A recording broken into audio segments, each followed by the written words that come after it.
अस्सलाम वालेकुम, नमस्कार, सत श्री अकाल। इस समय हम आए हुए हैं यहाँ पर जिला रामपुर में, तहसील मिलक है एक, उसमें गांव पड़ता है भैंसोड़ी शरीफ। यहाँ पर एक शिकायत हमारे सामने आई है। ये बुज़ुर्ग हैं, इनसे हम बात करेंगे कि इनकी परेशानी क्या है। आपका नाम क्या है सर? मोहम्मद लियाकत। मोहम्मद लियाकत नाम है इनका। इनकी परेशानी इनकी ज़मीन को लेकर है। इनकी जो मुखालिफत पार्टी में जो ज़मीन वाले हैं वो इनको परेशान कर रहे हैं, रास्ता नहीं दे रहे हैं। तो आपका गांव कौन सा पड़ता है? भैंसोड़ी शरीफ, तहसील मिलक, ज़िला रामपुर। ज़िला रामपुर, तहसील मिलक। मोहम्मद लियाकत मलिक इनका नाम है। और इनकी जो प्रॉब्लम है, परेशानी है, वो ये है, ये बैसाखी काय के लिए है आपकी? मेरे साथ विकलांग हूँ और मेरा कूलर टूट गया, मैं गिर पड़ा, मैं शुगर का मरीज हूँ। अच्छा। तो आपने ये जो है बैसाखी लेके चलते हैं आप? ये हाँ, देख सकते हैं, बैसाखी के ज़ोर पर चलने वाला इंसान, बैसाखी से चलने वाला इंसान आज इतनी बड़ी तकलीफ़ और परेशानी बता रहा है हमारे चैनल एनआर हेल्प न्यूज़ के माध्यम से कि आप सुनकर दंग रह जाएंगे। और ये इनका हाथ है, हाथ दिखाएं थोड़ा कैमरामैन। ये इनका हाथ है और इनका कूला भी शायद टूटा हुआ है। और पैरों की सूजन इनकी बता रही है कि इनसे 2 कदम नहीं चला जाता है। तो आपकी ज़मीन का जो मैटर पड़ा हुआ है वो आपने पुलिस तक पहुंचाया, कोर्ट तक? हाँ, हमने मंगल दिवस में लगाई थी तो दरोगा जी गए एक सिपाही को लेके, तो बोले कि भाई हम रास्ता बंद की, मोहर लगा के एसडीएम साहब को वापस कर दी कि रास्ता बंद है इनका, झगड़ा करोगे दोनों पार्टियों को बंद कर देंगे। तो वो लोग अपनी गाड़ी में लाए, बरेली से आए।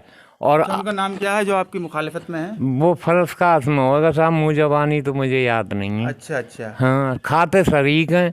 और मेरी बीबी की ज़मीन थी ससुराल की, वो बेच के मुझे यहाँ पर मैंने ली, एक हिस्सा ले लिया। वो भाई अंदर जोता था और उन्होंने ये कहा कि भाई जब हम निकल रहे हैं तो तुम भी लिख लोगे। अच्छा। अब वो लोग बेच के चले गए, वो चक्रोट पर पड़ गए जिन्होंने लिए। अच्छा, वो लेने के चक्कर में रास्ता नहीं दे रहे हैं, मैं ज़्यादा भी दे रही हूँ बदले की। रास्ता नहीं दे रहे हैं आपको, जिसके कारण आपकी फसल कर पा रहे हो आप? फसल नहीं है, खाली पड़ा है इस वक्त खेत। तो हम खेत भी जाके चेक करेंगे, इनका खाली पड़ा हुआ है। और आप तारीखों पे भी जाते हैं? हाँ, करीब 28 जाने 30 तारीखें भी हो गई, मैं नहीं गया, पड़ा रहा। 8 महीने से मैं लैट्रीन कर रहा हूँ चारपाई पे ही। अच्छा। कूलर टूट गया तो मेरे तारीखें वकील ने दी हैं। अच्छा। कभी पहले मैं जाता था जब मैंने मुकदमा करा था, 2 साल लॉकडाउन में बंद रही तहसील। अच्छा। हाँ, उसमें तो जाना कुल मिलाकर के मैं उनकी बात पूरी समझ चुका हूँ, इनसे बोला भी नहीं जा रहा है, तबीयत ज़्यादा ख़राब है।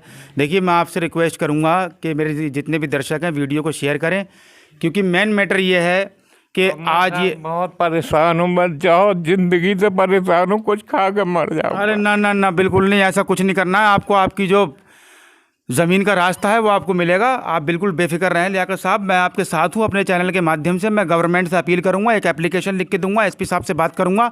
ज़िला बरेली के अंदर तहसील मीरगंज पड़ता है, मंडनपुर साइड में इनकी ज़मीन है और वो ज़मीन अंदर पहुंच गई है। और जो उनकी मुखालिफत पार्टी है, जो पीछे जाए थोड़ा, जो मुखालिफत पार्टी है इनके खेत के आगे आ गई है, वो खेत उनका आगे आ गया है। वो रास्ता इनको इसलिए नहीं दे रहे हैं, वो ये चाह रहे हैं कि ये ज़मीन बेच दें और वो ज़मीन वो ख़रीद लें। यही बात है ना? मैं आत्महत्या नहीं, बिल्कुल नहीं, ऐसी बात बिल्कुल ना, तहसील में नहीं, कुछ नहीं करेंगे आप। मैं आपके साथ हूँ, आपको आश्वासन देता हूँ, आप रोइए मत। तो मैं बस बड़ी खबर है ये कि जो रास्ता नहीं दे रहे हैं लोग इनको, जो इनकी मुखालिफत पार्टी में है, वो रास्ता सिर्फ इनको इसलिए नहीं दे रहे हैं कि वो ये चाहते हैं ये ज़मीन बेचें और ज़मीन हम खरीद लें, इसीलिए रास्ता नहीं दे रहे हैं। उन लोगों के खिलाफ सख्त कार्रवाई की जाए। इनके पास सारे कागजात, सारे सबूत इनके पास मौजूद हैं। जब इन्होंने ज़मीन खरीदी थी और उस ज़मीन का जो इन्होंने मुकदमा दर्ज कराया था, उस मुकदमे के तहत कानूनी तरीके से इन्होंने कम से कम 28-30 तारीखें की हैं। परंतु आज ये तारीख पर ही क्या, जब 2 कदम नहीं चल पा रहे हैं, 2 कदम नहीं चल सकते हैं जो इंसान, वो इंसान कैसे अदालत में जाके तारीखों को पूरा करेगा? कहीं ऐसा ना हो इसी इंतज़ार में और कानूनी तरीके से परेशान होकर कहीं ऐसा ना हो कि इनको कुछ हो जाए। कैसे सरकार अपने आप को माफ़ कर पाएगी? इस तरीके की जो प्रॉब्लम्स हैं ऐसे मोहताज और गरीब लोगों की, जो कि बेचारे परेशान हैं और लड़ाई झगड़ा भी नहीं करते, कैसे करके इनकी सुनवाई होगी, कैसे क्या होगा? मैं रिक्वेस्ट करता हूँ कि इनकी सुनवाई की जाए।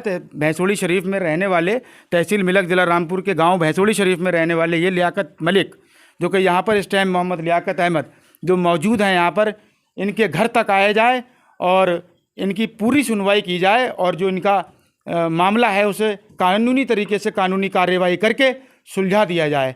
बहुत बहुत धन्यवाद।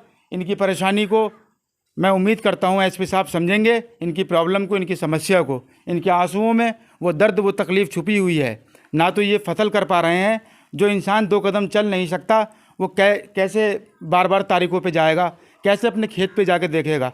पिछले कई सालों में इन्हें फसल भी नहीं करने दी जा रही है। फसल इसलिए नहीं हो पा रही है क्योंकि रास्ता ही नहीं है। जब अंदर जाने का रास्ता नहीं है तो फसल कहाँ से होगी। मैं विनती करता हूँ कि इन्हें रास्ता दिलाया जाए और इनकी बात को समझा जाए।